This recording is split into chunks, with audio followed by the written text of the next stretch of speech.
अस्सलाम वालेकुम फ्रेंड्स। हमारा सोलर सिस्टम जिसमें हमारे सन के गिर्द 8 प्लैनेट इसके चक्कर लगा रहे हैं। हमारा सोलर सिस्टम अपने अंदर बहुत से राजों को छुपाए हुए हैं।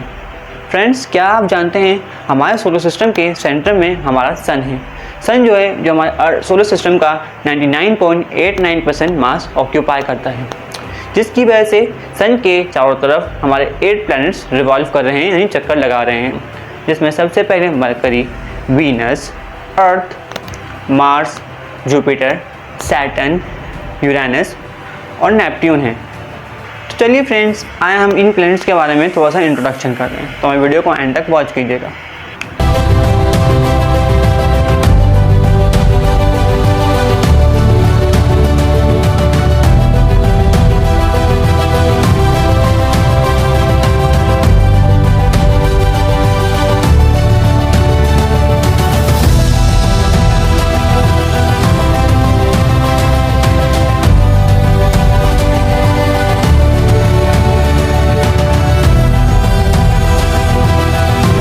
मरकरी हमारे सोलर सिस्टम का पहला प्लैनेट है, जो कि सबसे छोटा प्लैनेट है, जिसका रेडियस सिर्फ 2439 किलोमीटर्स का है। मरकरी हमारे सूरज के सबसे करीब है, जिसकी वजह से इसका सूरज से डिस्टेंस सिर्फ 58 मिलियन स्क्वायर किलोमीटर्स है। एज़ कम्पेयर टू अवर अर्थ, सूरज से निकलने वाली रोशनी हमारी अर्थ तक पहुँचने में 500 सेकेंड लेती है, मगर यही रोशनी मरकरी तक पहुँचने में सिर्फ 193 सेकेंड्स लेगी। क्योंकि मरकरी एक छोटा प्लैनेट है, जिसकी वजह से इसकी ग्रेविटी भी कम है। मरकरी की ग्रेविटी सिर्फ 3.7 मीटर पर सेकेंड स्क्वायर है, यानी हमारी अर्थ से 1/3 ग्रेविटी है। मरकरी का एक दिन हमारे अर्थ के 59 डेज़ के बराबर है, और मरकरी सूरज के एक चक्कर लगाने में 88 डेज़ लेता है। वीनस हमारी अर्थ का सेकेंड मोस्ट क्लोजेस्ट प्लैनेट है, यानी मरकरी के बाद वीनस आता है। वीनस जो है वो एक रॉकी प्लैनेट है। वीनस जिसका रेडियस 6051 किलोमीटर्स है। फ्रेंड्स, क्या आप जानते हैं वीनस हमारे सोलर सिस्टम का सबसे हॉटेस्ट प्लैनेट है। मगर फ्रेंड्स, आपके जहन में सवाल आ रहा होगा क्यों? क्योंकि मरकरी तो ज़्यादा करीब है सूरज के। लेकिन फ्रेंड्स, मरकरी पे कोई एटमॉस्फेयर नहीं होता, लेकिन वीनस पे एटमॉस्फेयर होता है, जिसमें कार्बन डाइऑक्साइड बहुत ज़्यादा मिकदार में होती है। एज नॉट डेट कार्बन डाइऑक्साइड एक ग्रीन हाउस गैस है, जिसकी वजह से वो वीनस पे हीट को ट्रैप करती है, जिसकी वजह से वीनस का टेम्परेचर सबसे ज़्यादा होता है। सन से वीनस का डिस्टेंस 108 मिलियन किलोमीटर्स का है। वीनस की ग्रेविटी हमारी अर्थ की ग्रेविटी से काफ़ी मैच करती है। वीनस की ग्रेविटी 8.87 मीटर पर सेकेंड है। वीनस हमारे सन के एक चक्कर पूरा करने में 225 डेज़ लगाता है, लेकिन वीनस खुद में एक रोटेशन पूरी करने में 243 डेज़ लगाता है, यानी वीनस का एक दिन उसके एक साल से बड़ा होता है। इसके बाद हमारी अर्थ आती है। अर्थ का सूरज का डिस्टेंस जो है वो 150 मिलियन किलोमीटर्स का है, यानी सूरज से जो रोशनी निकलती है वो अर्थ तक पहुंचने में 500 सेकेंड्स लेती है।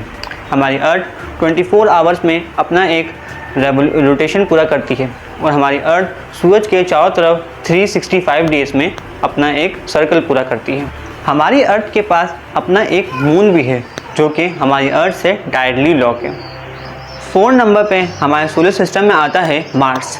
मार्स जो कि सन से 227 मिलियन किलोमीटर के फासले पर मौजूद है, जिसका रेडियस 3389 किलोमीटर्स है।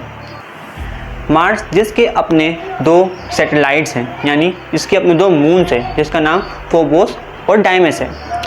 मार्स जिस पर एक दिन हमारी अर्थ के एक दिन और 37 मिनट्स के बराबर का होता है, लेकिन मार्स का एक साल, यानी मार्स जिसमें अर्थ सन को ऑर्बिट करता है, वो पूरा 687 डेज़ के बराबर का होता है। मार्स जो कि एक बहुत छोटा प्लैनेट है, जिसकी वजह से इसकी ग्रेविटी भी कम है। इसकी ग्रेविटी सिर्फ 3.71 मीटर पर सेकेंड स्क्वायर है। एंड 5th नंबर पर हमारे सोलर सिस्टम में आता है जुपिटर।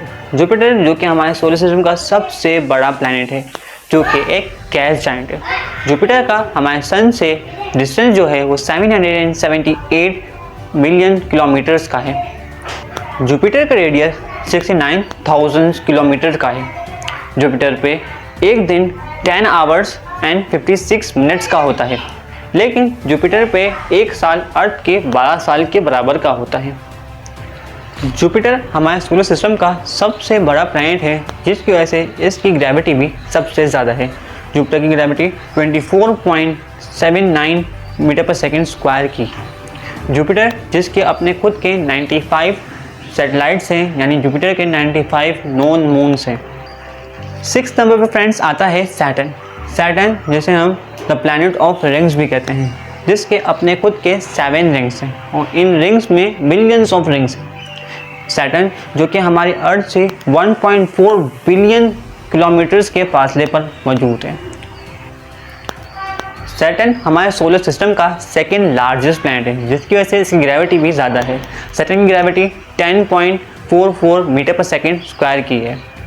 सैटर्न पे एक दिन 10 आवर्स और 34 मिनट्स का होता है, लेकिन सैटर्न पे एक साल हमारी अर्थ के 29.4 साल के बराबर का होता है। यानी सैटर्न सन के एक दफ़ा रिवॉल्व करने में 29.4 अर्थ ईयर्स लेता है। सैटर्न के अपने 146 मून्स हैं, जो कि हमारे सोलर सिस्टम के सबसे ज़्यादा मून्स हैं जो कि किसी एक प्लैनेट के पास हैं। यूरेनस हमारे सोलर सिस्टम का 7th प्लैनेट है, जो कि हमारे सोलर सिस्टम का 3rd लार्जेस्ट प्लैनेट भी है। यूरेनस का सन से फासला जो है वो 2.8 बिलियन किलोमीटर्स का है। यूरेनस पर एक दिन 17 घंटे और 34 मिनट्स का होता है, लेकिन यूरेनस पे एक साल 84 अर्थ ईयर्स के बराबर का होता है। यूरेनस के खुद के अपने 27 नॉन मून हैं और यूरेनस हमारे सोलर सिस्टम का सबसे कोल्डेस्ट प्लैनेट भी है। इसके बाद 8वें नंबर पर हमारे पास सोलर सिस्टम का सबसे फारदेस्ट प्लैनेट आता है, जिसका नाम है नेपट्यून। नेपट्यून जिसका सन से फासला जो है वो 4.495 बिलियन किलोमीटर्स का है, जो कि हमारे सोलर सिस्टम का सबसे दूर का प्लैनेट है। नेपट्यून की एक रोटेशन 16 घंटे और 6 मिनट की होती है, यानी नेपट्यून पर एक दिन 16 घंटे और 6 मिनट का होता है, लेकिन नेपट्यून पर एक साल जो है वो अर्थ के 165 ईयर्स के बराबर का होता है। यानी नेपट्यून हमारे सन के एक पूरा ऑर्बिट 165 अर्थ ईयर्स के बराबर के टाइम में करता है। नेपट्यून हमारे सोलर सिस्टम का 4th लार्जेस्ट प्लैनेट है, जिसकी वजह से इसकी ग्रेविटी भी बहुत ज़्यादा है। इसकी ग्रेविटी 11.45 मीटर पर सेकेंड स्क्वायर की है। फ्रेंड्स आप बताइएगा आपको आज की हमारी डिफरेंट वीडियो कैसी लगी। फ्रेंड्स हमारे चैनल को लाइक कीजिए, सब्सक्राइब किया, ताकि इसका इन्फॉर्मेटिव वीडियो आपको मिलती रहे। मिलता अगली वीडियो में। अल्लाह हाफिज़।